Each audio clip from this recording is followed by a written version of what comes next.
Hi, I'm Jennifer Karras. You're watching Pure Metal Sickness, and I'm happy to present to you Course of Ruin.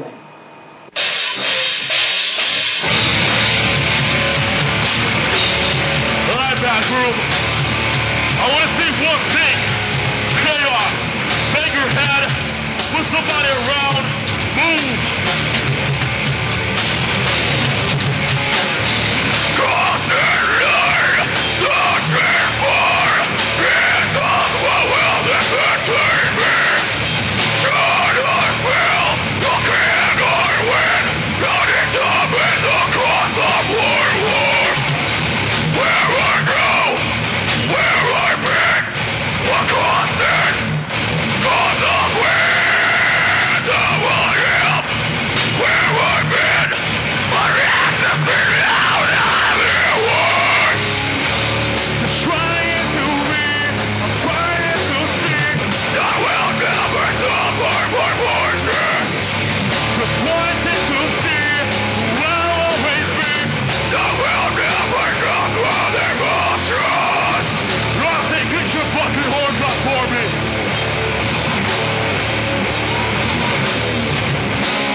I'm Tammy Moore. I am La Metal Freaktress. You're watching Pure Metal Sickness, and I'm sitting here in my humble abode with the mighty Course of Ruin. How's it going? What's up? All right, fellas. Let's start out by talking about the formation of Course of Ruin. You guys came from some other fantastic bands. Actually, we were all just made out of Play-Doh. Yeah? Somebody was in there twirling it and everything. Yeah? No. I'm playing the roundness. Like, these are round, they're easy to make. Yeah, we all came from, like you said, different bands. Walter was in Inhabit. Roland was in Everyday Hate. Ben and Randy were in Deadlift / Anger Management, and I came out of Edgemere. Let's talk about your thoughts on the Austin metal scene. Well, I mean, it comes and goes just like anywhere. I think right now it's definitely on the way back up. There are a lot of good bands out, and there's a pretty good sense of unity among a lot of those bands. So it's definitely in one of the upswings right now. It's always cool to be playing shows, and most of the crowd are bands that you've played with that just wanted to come out and hang out and show support. It's a lot. You can't go to a local show, seems here, and not see a guy from a different band supporting. So that's definitely cool. It's a lot more now than it was before, definitely. Yeah, I think another thing that has really been helping out the scene too is just the outside sources that bands are actually being able to expose themselves to, especially something like Pure Metal Sickness right now. You have bands making it onto TV, which 5 years ago was unheard of. Plus, on 101X even, we got No Control Friday nights at 11 o'clock. Chuck Loesch with that, so it's a really good thing right now. So I mean, just a combination of everybody giving support and.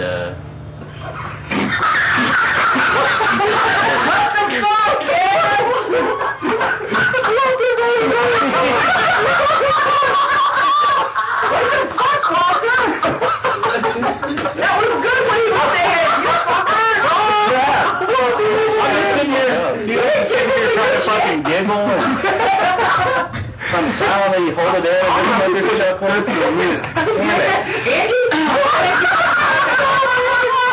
You're going to timeout. Even when we fuck up, it's gonna be Andy's fault. That's gonna be awesome. We're getting you in trouble, motherfucker. Yeah, your path, your life aggression, drive deep within my path. The root, your my potential, never die, eternal, yeah. Born from someone that always not but never known. That's all missing, soul, trapped in the case of the ancient world. I was tired of myself from behind the things of the world. No fun from the actions of one life. I was tired of myself from behind the things of the world. To live I was away from mine. Yeah.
known Walter for a long time. I've known Randy for a long, long time.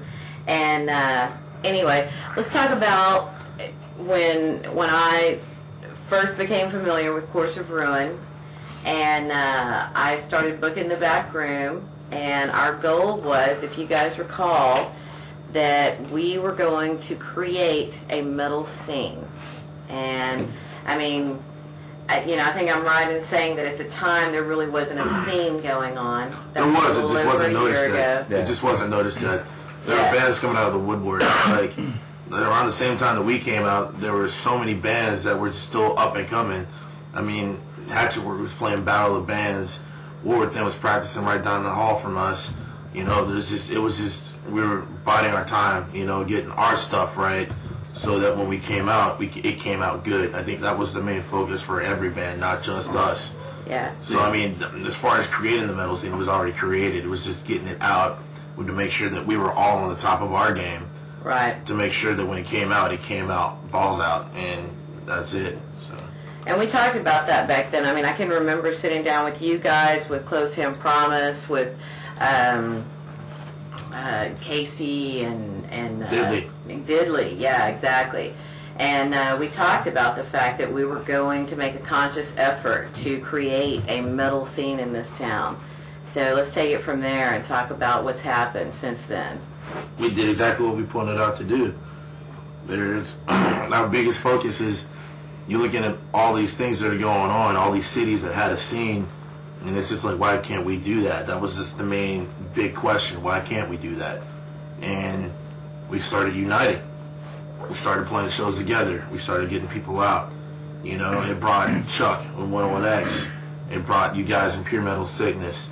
You know, the stuff's coming up, you know, and it's really cool. It's a good time to be in the scene. It's a good time to be in a metal band here, because you got so much support, you know. It makes way for newer bands to come out and present a new style that none of us are doing right now. It also preserves a way for bands that are already doing what we want to do to let them know, hey, look, there is a scene here. You guys need to keep coming to Austin. And some bands that have played for years never stepped foot in Austin. They did, and it turned out great. And on top of that, with, you know, you helping out, you putting your foot in it, you know, getting bands that weren't signed, that weren't known on the bills where they could get known, and that's why it's where it's at right now. It's people putting faith in the bands for once. So. Where Austin is right now, it's still a big city, but it's small enough, and the people are here to support it, that within this radius, I mean, there's no reason why there shouldn't be a scene. So as long as the talent here is concentrated on creating a scene, there's no reason why it shouldn't thrive right now. So it's all about the people.